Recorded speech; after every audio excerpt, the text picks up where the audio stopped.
क्या आपने कभी किसी पुरानी हवेली में किसी की रूह का साया महसूस किया है? अगर नहीं, तो इस कहानी के बाद रात को अकेले सोना मुश्किल हो जाएगा। रात की रानी एक ऐसी कहानी है जो सिर्फ आत्माओं के मिलन तक नहीं, बल्कि पूरे खानदान की बर्बादी तक जाती है। एक छोटे से गांव के कोने में एक वीरान हवेली थी। लोग उसे रात की रानी के नाम से जानते थे। कहते हैं वहाँ कुछ तो है, कुछ अजीब। इस हवेली में एक रानी अपने पति के साथ रहती थी। पति की अचानक मौत के बाद रानी ने खुद को उस हवेली में कैद कर लिया और कभी बाहर नहीं आई। कुछ हफ्तों बाद लोगों को सिर्फ एक चीख सुनाई दी और रानी भी इस दुनिया से चली।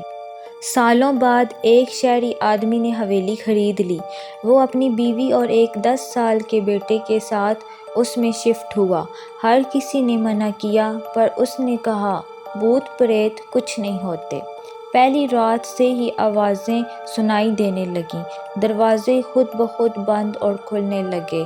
बर्फ़ जैसे ठंडे हवाओं के झोंके बिना किसी खिड़की के अंदर आ जाते। एक रात उनका बेटा चुपके से अपने कमरे से बाहर गया। सुबह उसकी लाश हवेली के पीछे एक झाड़ियों में मिली।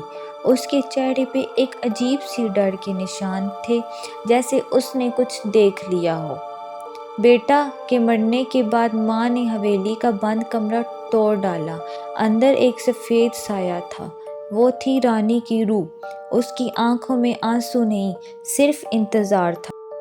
गांव के लोग कहते हैं कि रात की रानी अब वापस आ गई है और अब वो सिर्फ इंतज़ार नहीं करती, वो अपना दर्द बांटती है मौत के ज़रिए।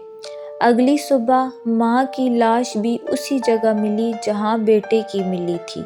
दोनों के चेहरे पे एक ही शब्द था, रानी। पिता ने इन सब का बदला लेने का फैसला किया। एक तांत्रिक के पास गया। तांत्रिक ने कहा रानी की रूह सिर्फ तब शांत होगी जब उसका पति उसे मिल जाएगा। उस रात पिता ने अपने आप को हवेली के अंदर जिंदा दफना दिया।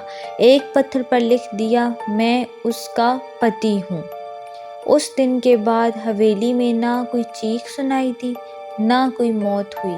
लोग कहते हैं कि रानी की रूह को उसका पति मिल गया और अब दोनों रूहें हवेली में एक साथ रहती हैं, शांत पर हमेशा के लिए कैद। आज भी जब कोई उस हवेली के पास से गुजरता है तो उन्हें लगता है जैसे कोई उन्हें देख रहा हो।